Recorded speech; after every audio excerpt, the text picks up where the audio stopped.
Sigma males don't chase status, and that's why they're dangerous. Have you ever wondered why the loudest men in the room are rarely the ones who truly hold power? It's a curious phenomenon. You see them basking in applause, soaking up recognition, climbing ladders, stacking titles, yet missing the subtle truth right in front of them. They trained you to climb, to compete, to constantly measure yourself against everyone else, to believe your value rises only when you rise above others. They told you power must be visible, loud, certified by approval, and proven under the brightest lights. But that story, it was never the whole truth, because the most dangerous man in any room is almost never the one commanding attention. It's the one sitting quietly in the shadows, watching, listening, observing the performance unfold while the stage itself begins to crack under the weight of ego and desperation. Status is a leash, a beautiful one, polished, gold-plated, decorated with applause and praise. Most men rush to wrap it around their own necks, never realizing how it tightens a little more each time they seek validation, crave recognition, or wait for permission to feel significant. The Sigma male sees this early, long before anyone else does. He understands a truth most men learn far too late. If you chase status, it can control you. If you rely on recognition, you can be starved. If approval fuels you, you can be steered, provoked, silenced, or discarded at a moment's notice. So he opts out, not with drama, not with defiance, not with speeches or rebellion.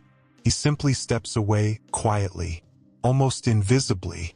He knows the world rarely notices the power of absence, observation, and self-contained authority. But that is exactly where the true control lies. I want to hear from you. Have you ever realized that stepping back gave you more influence than pushing forward ever could? Share your thoughts in the comment box below. He becomes a ghost inside the structure, present but impossible to grasp, moving without announcing himself, operating without leaving fingerprints. While others scramble for rank and validation, he studies something deeper. He studies the architecture of power itself, the hidden incentives, the fragile egos, the unspoken rules everyone obeys without questioning. He doesn't climb hierarchies.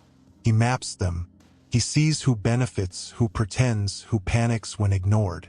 And then he walks straight past them, untouched by their gravity, because he understands what they don't. Most men never realize that visibility makes you manageable, predictable, targetable, but invisibility makes you free. It gives you freedom of movement, freedom of timing, freedom of intent. This is why he unsettles people. This is why he's feared, because he doesn't react the way they expect. He doesn't respond on cue. He isn't playing the same game, and that unpredictability makes him dangerous. Not because he demands power, but because he doesn't need it. Not because he dominates rooms, but because he can leave them without loss. His strength lives in restraint. His presence exists in absence. His mastery is silent. And by the time others finally notice him, the board has already shifted. The rules have already bent. And the stage they fought over is quietly collapsing behind them. Now let's go deeper. The first principle is the silent rejection of the ladder. Most men are raised to believe life is a ladder. A vertical structure where worth is measured by rungs climbed, eyes impressed, names recognized, and applause accumulated. From childhood, they are conditioned to believe upward movement equals progress, and stillness equals failure. The Sigma male never fully accepts this premise, not because he lacks the ability to climb, but because he notices something unsettling early on. The ladder doesn't lead to freedom, it leads to exposure. Every rung higher increases visibility, predictability, and dependence on external approval. The higher a man rises, the more he must perform, explain, and defend the image others have invested in. The Sigma watches this quietly. He sees how men begin censoring their thoughts once status enters the room, how opinions become safer, how identity turns into a brand that must be protected instead of a mind that should be sharpened. He sees how the latter rewards conformity disguised as success and punishes deviation more harshly than incompetence. So he steps aside. No announcement, no manifesto, no need to be seen rejecting it. He simply does not participate, and that single choice removes him from the psychological economy that governs most men. He stops trading authenticity for approval. He stops racing invisible rivals. He stops anchoring himself to rankings that can be revoked overnight. And because he doesn't compete for rank, he is no longer ruled by the fear of losing it. This is where his danger begins. A man who does not need the ladder cannot be intimidated by heights. He cannot be controlled by praise. He cannot be threatened with a fall. He moves differently, thinks independently, operates outside systems designed to manage ambition. In a world obsessed with ascent, the man who chooses freedom over visibility becomes unpredictable, untouchable, and quietly powerful. The second principle is understanding that status is a psychological leash. Status appears powerful because it is visible, but visibility is not power. It is exposure, and exposure is vulnerability disguised as importance. The more a man is seen, labeled, ranked, and celebrated, the easier he is to trace, influence, and contain. When a man binds his identity to a title, reputation, or role, he becomes legible to the system around him. His motivations are assumed. His fears are mapped. His buttons are installed in plain sight. He becomes predictable, pressure-sensitive, correctable. The Sigma male understands this instinctively. He knows status is never owned. It is rented, loaned conditionally by structures that expect obedience in return. You keep the badge only as long as you perform correctly, speak safely, and mirror the dominant narrative. The moment you question, drift, or move independently, the loan is revoked, and the fall is always public. That's why the Sigma refuses the contract entirely. He will not anchor his identity to symbols that can be stripped away. Nothing external defines him, and nothing external can truly threaten him. This changes how he moves. His speech slows because urgency reveals leverage. His silence becomes intentional because reaction is a handle others use to control you. He doesn't flare up at insults designed to provoke compliance because he recognizes them for what they are, tests, invitations to re-enter the hierarchy. And when he refuses to respond, something strange happens. The atmosphere shifts. Confidence dissolves into confusion. The usual social tools stop working. People sense it immediately. There is nothing to pull, nothing to shame, nothing to reward or punish. The leash searches for a collar and finds none. And in that absence, real power appears. Not loud, not visible, not celebrated, but intact, mobile, and untouchable, operating quietly beyond the reach of status games that consume men who mistake recognition for freedom. Point 3 focuses on ego starvation and emotional containment, a discipline very few men ever develop. Most men unknowingly turn their ego into a hunger system, a fragile inner economy that depends entirely on external validation to stay balanced. They need acknowledgement to feel grounded, praise to regulate their sense of worth, and constant reassurance just to keep moving forward.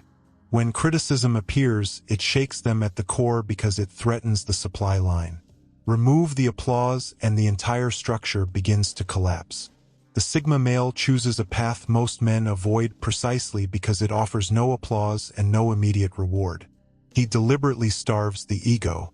He steps away from noise, from mirrors, from the endless measuring of how he is perceived by others. He learns to sit comfortably inside invisibility, not as punishment, but as training. He allows himself to go unnoticed without compensating, without posturing, and without announcing his value. This voluntary absence rewires his nervous system. Over time, it creates emotional containment. His reactions slow down because they are no longer reflexive. His facial expressions soften because he is no longer performing for approval. His silence stretches longer because he has nothing to prove. This is not passivity. It is compression. Energy is no longer wasted through unnecessary speech or emotional leakage. It is stored, concentrated, and controlled. Emotional containment sharpens perception.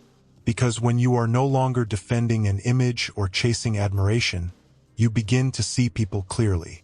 He isn't busy managing appearances, so he notices how others unravel.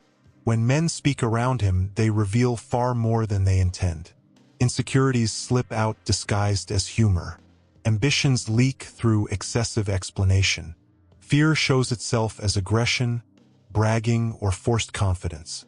The Sigma male listens without interruption, without correction, and without signaling superiority.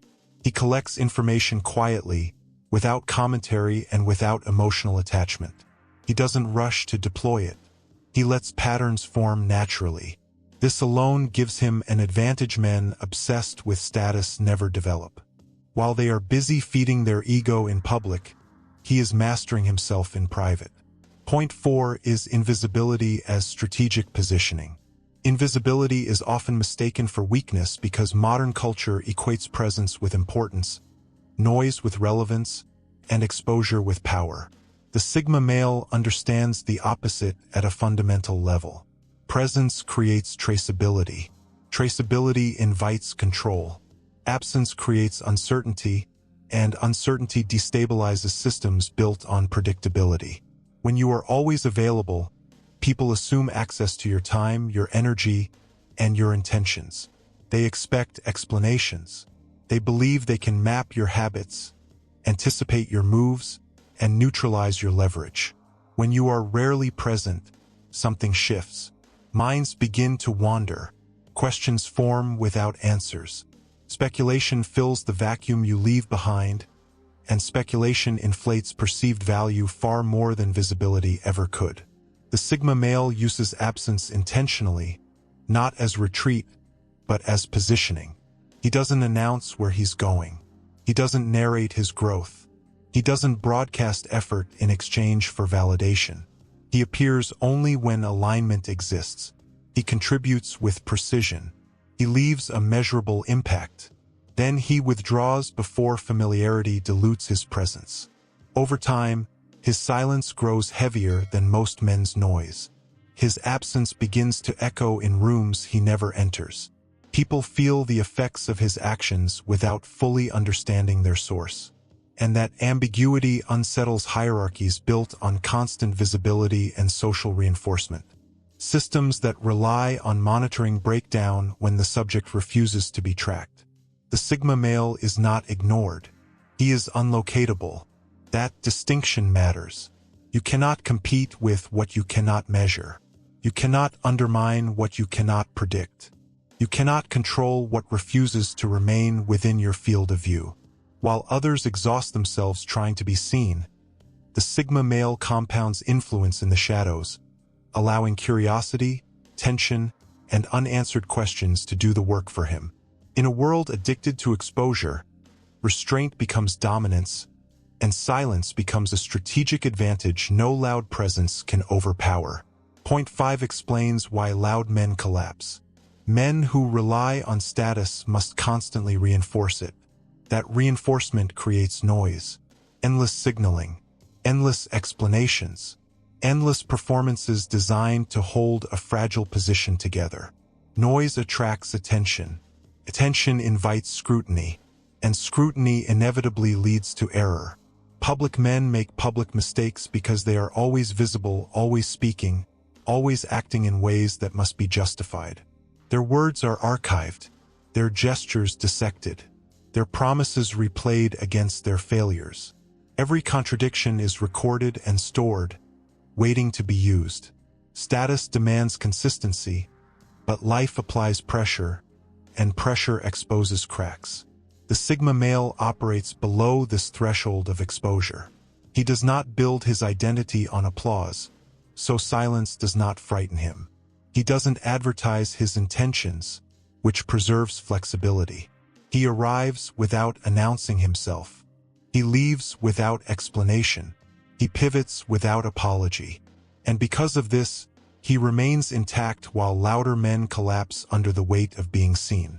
There is no audience he needs to impress, no story he must defend, no image requiring constant repair. While others exhaust themselves protecting perception, he is quietly adjusting position. When systems begin to wobble, when hierarchies fracture, when trends flip overnight, and institutions expose their fragility, loud men panic. They scramble to preserve the illusion they invested their identity in. They speak more. They explain harder. They cling tighter. Quiet men respond differently. They observe without attachment. They detach without drama. They reposition smoothly, without friction or announcement. That is why, when collapse arrives, the Sigma male often appears untouched. Not because chaos spared him, but because he never anchored his identity to the structure that failed. He did not bind himself to titles, crowds, or thrones built on opinion. He understood something most men learn too late. Power borrowed from noise expires quickly. Power cultivated in silence compounds. When the dust finally settles and the lights shut off, the man who never needed the stage is already moving forward, unseen, unburdened, and intact. Point 6 is power without announcement. The Sigma male's strength is subtle because it is internal. And what is internal cannot be stripped away by hierarchy, public opinion, or shifting circumstances. He doesn't need witnesses to validate his authority because it is self-issued, forged through discipline, restraint, and lived experience rather than applause. This frees him from the compulsive urge to posture, justify himself, or compete for recognition. When he enters a space, he does not declare his presence or attempt to dominate with volume or performance. He allows the atmosphere to settle.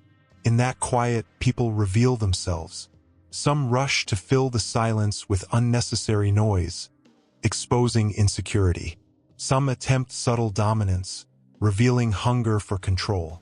Others seek approval through agreement, revealing dependence. A few grow visibly uneasy, exposing fear of judgment. The Sigma male simply observes. He speaks less, not from uncertainty, but because observation gives him clarity. That clarity becomes leverage, not through manipulation but through understanding. He learns who can be trusted, who overreaches, and who fractures under pressure. He doesn't need to challenge men publicly because confrontation feeds fragile egos. Instead, he lets people undo themselves through their own unchecked impulses. His restraint becomes a mirror. Others see their weaknesses reflected back at them. Quiet power is difficult to resist because it does not trigger defensive reflexes. There is no obvious enemy to oppose, no loud threat to confront. His presence feels neutral, even unassuming, yet it subtly rearranges the dynamics of the room. Over time, decisions begin to orbit him. Respect accumulates without demand. Influence forms without declaration. This is the paradox of the Sigma male. By refusing to chase power, he becomes the axis around which it turns. Point 7 is detachment from reputation warfare. Defending a name drains enormous energy. Men exhaust themselves clarifying rumors, correcting interpretations, and managing perception. The Sigma male refuses this battle entirely. He understands that reputation is nothing more than a mirror reflecting other people's projections. By refusing to engage, he starves those projections of oxygen. Over time, narratives about him fragment and contradict each other. Some see him as indifferent. Others label him intimidating. None of it disturbs his internal state. This detachment protects his focus. While others are busy managing opinion, he is building capacity, skill, discipline, and resilience. These do not fluctuate with approval. Point 8 is the accumulation of real leverage. Instead of chasing status, the Sigma male compounds leverage. Leverage is not decorative. It is functional. It consists of skills that solve problems, knowledge that anticipates outcomes, and emotional stability that holds under pressure. These assets grow quietly. They do not announce themselves. Their value appears only when it matters. When a moment demands competence instead of appearance, the Sigma male moves decisively.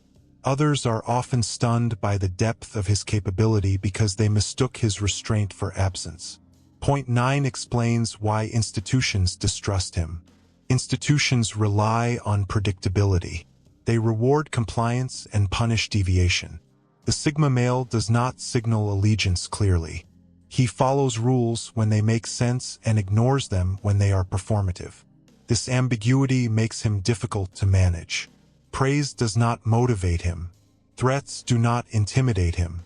Here's a more refined, gripping version with stronger flow, psychological weight, and an engaging close-tailored for epic persona. Because he is internally regulated, external rewards lose their grip on him. Incentives that control most people simply stop working, and that places him outside the system.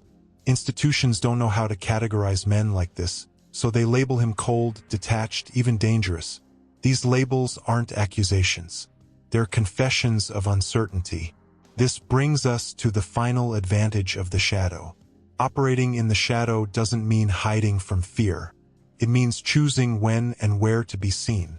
The Sigma understands something most never do. Attention is a currency, and like all valuable resources, it must be spent with intention.